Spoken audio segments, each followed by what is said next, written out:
வணக்கம். என்ன செய்தியை பார்க்க போறோம்னு கேட்டீங்கன்னா, நேத்து தொடங்கின சண்டை இன்னும் முடிவுக்கு வரல. ஆக்ரோஷமாக அண்ணாமலையும் உதயநிதி ஸ்டாலினும் மோதிக்கிறாங்க. எந்த விஷயத்துக்காக அப்படின்னு கேட்பீங்க. எல்லாம் சனாதன தர்மம் தொடர்பாக உதயநிதி ஸ்டாலின் அவர்கள் தெரிவித்தார் பாருங்க, அந்த விஷயம் தொடர்பாகத்தான். நேத்து அண்ணாமலை அவர்கள் வந்து முஸ்தபா என்ற தமிழக வெற்றி கழகத்தினுடைய சட்டமன்ற உறுப்பினருக்கும் அதே மாதிரி நம்ம உதயநிதி ஸ்டாலின் அவர்களுக்கும் எதிர்ப்பு தெரிவித்து தன்னுடைய கருத்தை பதிவிட்டு இருந்தார். அண்ணாமலை பதிவிட்ட பிறகு செம வைரல் ஆச்சு. இது உதயநிதி ஸ்டாலினுக்கு பேக் ஃபயர் ஆச்சு. அப்படின்னா நாம பேசுனதை எப்படியாவது நியாயப்படுத்தணுமா இல்லையா? அப்படி நான் பேசுனது சரிதான் என்று நியாயப்படுத்துறதுக்காக வார்த்தையை விட்டு இப்ப அண்ணாமலை கிட்ட வலுவா சிக்கியிருக்காரு. அது மட்டும் இல்ல, சமூக வலைதளத்துல இணையவாசிகள் பல வீடியோக்கள் எடுத்து போட்டு செம காட்டுறாங்க. அதே மாதிரி அண்ணாமலையும் சில வீடியோக்களை வெளியிட்டு இதை பார்த்தா தெரிஞ்சுக்குங்கப்பா அப்படின்னு சில கருத்துக்களை பதிவிட்டு இருக்கின்றார். சரி, உதயநிதி ஸ்டாலின் அவர்கள் தான் செய்தது சரிதான் என்று முட்டு கொடுப்பதற்காக என்ன வார்த்தை விட்டிருக்கிறாரு அப்படின்றத நம்ம விரிவாக இந்த வீடியோவில் பார்த்துடலாங்க. தமிழக வெற்றி கழகத்தினுடைய ஆட்சி வந்தது இல்ல, அதனால பவர் வந்து போகுது. நைட்டு 1:30 கரண்ட் போச்சு. மீண்டும் வந்தது 3 மணிக்கு. ஆதவ அர்ஜுனா வந்து பேட்டி கொடுத்தார். ஏம்பா, அறிவிக்கப்படாமைய மின்வெட்டு ஏற்படுது, அதனால மின்வெட்டு ஏற்படும்னா முதல்ல அறிவிச்சிருங்க, எந்த நேரத்துல இருந்து எந்த நேரம் வரைக்கும் மின்சாரம் கட் ஆகும் அப்படின்றத சொல்லிடுங்க அப்படின்லாம் அதிகாரிகளுக்கு வந்து உத்தரவு போட்டிருந்தாரு. ஆனால் ஆதவ அர்ஜுனா அவர்கள் ஒரு அமைச்சராகவே மின்துறையில் இருக்கக்கூடிய ஊழியர்கள் கருதவில்லை போல இருக்குது. அதனால நைட்டும் வந்து மின்வெட்டு, கொசுக்கடி, அதுவும் வெப்ப நாள் அல்லவா, உடம்பெல்லாம் வேர்த்தது, தூக்கமே வரல. காலையில 2 மணி நேரம் மின்வெட்டு, இப்போ அடிக்கடி வந்து போகுது. எப்ப நிலையான மின்சாரம் வரும்னு நமக்கு தெரியல. நம்ம ஊர்ல வேற தூரல் வேற போட்டு இருக்குது. அதை காரணம் காட்டி அதிக நேரம் வேற மின்சாரத்தை நிறுத்தி போடுறாங்க. திமுக ஆட்சியானது மின்சார தேவையானது நாளுக்கு நாள் அதிகரிக்கும். ஏன்னா மக்களுடைய வாழ்வாதாரம் பெருகுது. கடந்த காலங்களில் ஃபேன் வச்சிருந்தவெல்லாம் இப்ப ஏசி வச்சிருக்கான். அதனால கூடுதல் மின்சாரம் தேவைப்படும். அதனால நம்ம மின்சார உற்பத்திக்கு மாற்று ஏற்பாடு செய்யணும் அப்படின்லாம் எதுவுமே பண்ணாம 5 ஆண்டு காலம் விளம்பரம் மட்டும் செய்து விட்டு போட்டோ ஷூட் நடத்திட்டு அவங்க போயிட்டாங்க. ஆனா தேர்தல் நேரம் என்பதனால மின்துறை ஊழியர்கள் வந்து இரவும் பகலும் கண்முழித்து எப்படியோ வந்து மின்வெட்டு இல்லாத ஒரு சூழ்நிலை உருவாக்குனாங்க. இப்ப தேர்தல் முடிஞ்சு போச்சு. இப்போ அடிக்கடி மின்வெட்டு. வீடியோ எடுத்துக்கிட்டே இருக்கிறேன், நம்ம வீட்டுல கரண்ட் இல்ல. என்ன கன்றாவி சொல்றது. சரி, நாம அண்ணாமலையும் உதயநிதி ஸ்டாலினும் சண்டை போட்டுக்கின விஷயத்தை பற்றி பேச வந்தோம் இல்லையா, அதை விரிவா சொல்றேன். ஆனா அதற்கு முன்பாக இதுவரைக்கும் நம்ம சேனலை நீங்க சப்ஸ்கிரைப் பண்ணலன்னு வச்சுங்களேன், சப்ஸ்கிரைப் பண்ணிக்கங்க, கொஞ்சம் சப்போர்ட் பண்ணுங்க. முதல்ல அண்ணாமலை என்ன சொல்றாருன்னு கேட்டீங்கன்னா, இந்த புளிச்சு போன விளக்கத்தை இன்னும் எத்தனை முறைதான் சொல்லுவீங்க அப்படின்னு கேட்கிறார். ஏன் சொன்னார் தெரியுமா? ஏன்னா உதயநிதி ஸ்டாலினை பொறுத்த வரைக்கும் சட்டப்பேரவையில் மக்களிடையே ஏற்றத்தாழ்வை உருவாக்கக்கூடிய சனாதனத்தை நிச்சயமாக ஒழித்தே தீரணும்னு சொன்னார் இல்லையா, அது சர்ச்சையாச்சு இல்லையா? அதுக்கு வந்து இப்போ விளக்கம் அளித்திருக்கின்றார். என்ன விளக்கம்ன்றத அப்படியே படிக்கிறோம் பாருங்களேன். தமிழ்நாடு சட்டப்பேரவையில் நான் பேசினப்ப மக்களை பிரிக்கும் சனாதனம் நிச்சயம் ஒழிக்கப்பட வேண்டும்னு குறிப்பிட்டேன். இதுக்காக என்ன சில பேர் கிரிட்டிசைஸ் பண்றாங்க. இதுக்கெல்லாம் பயப்படுற ஆளு நான் இல்ல. எதிர்ப்பிலேயே வளர்ந்ததுதான் திராவிட இயக்கம். அந்த வகையில ஒரு சின்ன விளக்கத்தை மட்டும் நான் கொடுக்க விரும்புறேன். சனாதனம் ஒழிக்கப்படணும்னு சொன்னா யாரும் கோயிலுக்கு போக கூடாதுன்னு அர்த்தம் இல்லை. கோயில்ல மட்டும் இல்ல, சொசைட்டிலையும் எல்லோரும் ஈக்குவல் உரிமை இருக்கணும்னு அர்த்தம். மேல் சாதி கீழ் சாதின்னு மக்களை பிரிக்கிறதை தான் நான் ஒழிக்கணும்னு சொன்னேன். அம்பேத்கர், பெரியார், அண்ணா, கலைஞர் பேசின கொள்கையை தான் நான் பேசினேன். நாங்க யாருடைய கடவுள் நம்பிக்கைக்கும் எதிரானவங்க இல்ல. ஆனா இன்ஈக்குவாலிட்டி மற்றும் அடக்குமுறையை கடுமையாக எதிர்ப்போம். பிறப்புக்கும் எல்லா உயிருக்கும்னு வள்ளுவர் சொன்னதுதான் எங்க வழி அப்படின்னு பதிந்திருக்கிறாரு. மொத்தத்துல நம்முடைய உதயநிதி ஸ்டாலின் அவர்களுடைய விளக்கம் என்ன சொல்லுதுன்னா, இங்க சம உரிமை யாருக்குமே இல்ல. ரெண்டாவது, அடக்குமுறை இருக்குது. மேல் சாதி கீழ் சாதி இருக்குது. இதை தான் நான் சனாதனம் ஒழிக்கப்பட வேணும்னு சொன்னேன். நான் யாரும் கோயிலுக்கு போக வேணாம்னு சொல்லலையே. அப்படி நாங்க பேசவும் மாட்டோமே. நான் என்னவோ புதுசா பேசிட்ட மாதிரி எனக்கு எதிர்ப்பு தெரிவிக்கிறீங்க. பெரியார் பேசல, அம்பேத்கர் பேசல, அண்ணா பேசல, கலைஞர் பேசல, அவங்கெல்லாம் பேசினது தானப்பா நான் பேசினேன் அப்படின்னு சொல்றார். பெரியார் பேசினது, அம்பேத்கர் பேசினது, அண்ணா பேசினது, கலைஞர் பேசினது அத்தனையும் தப்புன்னு தான் ஆண்டு காலமாக சொல்லிக்கிட்டே வராங்க. ஆனா அந்த தப்ப இவங்க தொடர்ந்து செய்யறாங்க. ஆனா இந்து மதத்துல மட்டும்தான் ஏற்றத்தாழ்வு இருக்குன்னு சொல்லிவிட்டு இவங்க சனாதனத்தை ஒழிக்கணும் அப்படின்னு ஆசைப்படுறாங்க. ஆனா ஆக்சுவலா உண்மையா அப்படின்னு கேட்டீங்கன்னா இந்த வீடியோவை பார்த்துட்டு வாங்க. என் பேர் ரமிஷா பானு, ஐசோஸ்ல இருந்து வரேன். உருது முஸ்லீம், தமிழ் முஸ்லீம் ரொம்ப கேவலமா நினைக்கிறாங்க. தமிழ் பேசினா முஸ்லீமே கிடையாதுன்றாங்க. அவங்க தான் ரசூலுல்லாஹ்வுடைய வாரிசுங்களாம். நம்ம எல்லாம் தமிழ் பேசுறவங்க எல்லாம் கிடையாதான். அவங்க அவங்க தொழுற இடத்துல நம்ம தொழுது அந்த இடத்த கழுவி விட்டுறாங்க. ரெண்டாவது நம்ம கூட அவங்க சம்பந்தம் பண்ணிக்க மாட்டாங்களாம், பொண்ணு தர மாட்டாங்களாம், பொண்ணு எடுக்க மாட்டாங்களாம். நம்ம முஸ்லீம் இல்லையா, அவங்கதான் ரசூலுல்லாஹ்வோட வாரிசுங்கன்னு சொல்றாங்க. இது உண்மையா பொய்யான்னு தெரியணும். இல்ல அவங்க கேட்கட்டும், யாராச்சும் வைக்க வேணாம். அதாவது எப்படி வேண்டாலும் கேட்க உரிமை இருக்குன்றதுனால கேட்பாங்க. அதாவது ஒரு விஷயத்தை விளங்கிக்கிறனும், அவங்க அந்த தொழுதா கழுவி விடுறாங்கன்னு சொல்றாங்க இல்லையா, அது இந்த போராங்கிற குரூப்ல இருக்குது. அவங்க உருது பேசுவாங்க, இல்லாத அவங்க ஒண்ணும் கேட்கல. இந்த 1000 விளக்கு பள்ளிக்கு போய் தொழுதுன்னா கழுவி விடுவாங்க. வழங்குதா? போரா ஜமாத்துன்னு தனியாக ஒரு சைட்டா தூக்கி விட்டுருப்பாங்க பத்தியில்ல, யாரோட ஒட்ட மாட்டாங்க. அவங்களுடைய பள்ளிகளுக்கு நம்ம எல்லாம் போனோம்னா கழுவி விடுவாங்க. உள்ளது இல்லாத அவங்க சொல்லல.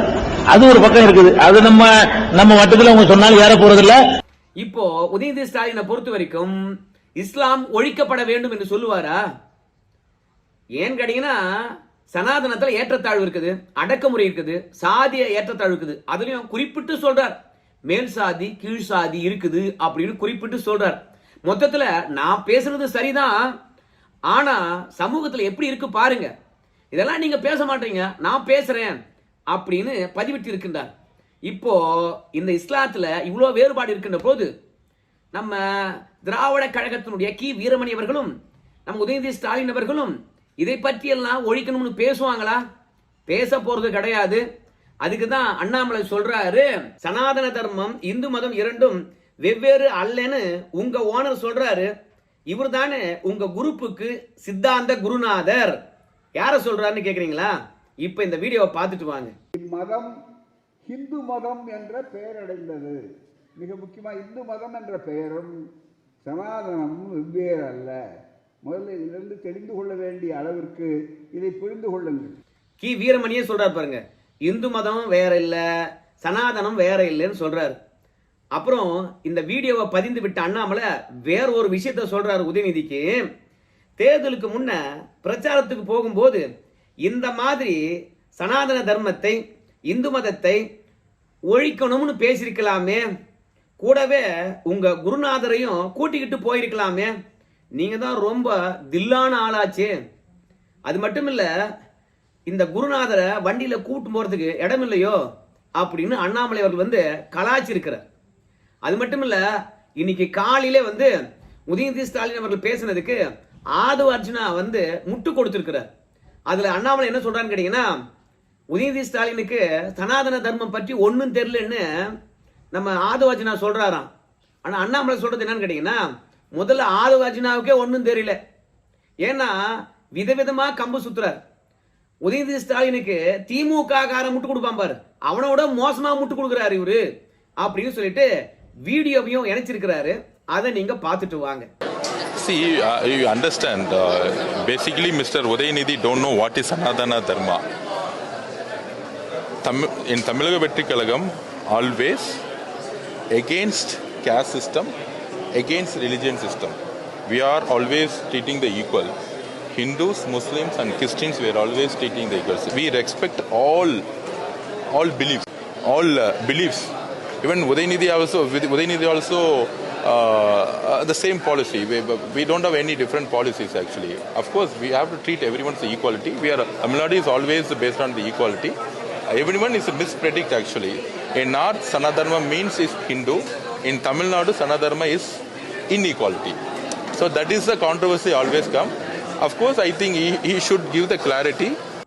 பாத்தீங்களா, வட இந்தியாவுல வந்து சனாதன தர்மம் என்றால் இந்து மதமா, ஆனா தமிழகத்துல சனாதன தர்மம் என்றாலே இன்ஈக்குவாலிட்டியா, சமமின்மையா, இப்படிலாம் விதவிதமா உருட்டிட்டே இருக்கிறாங்க.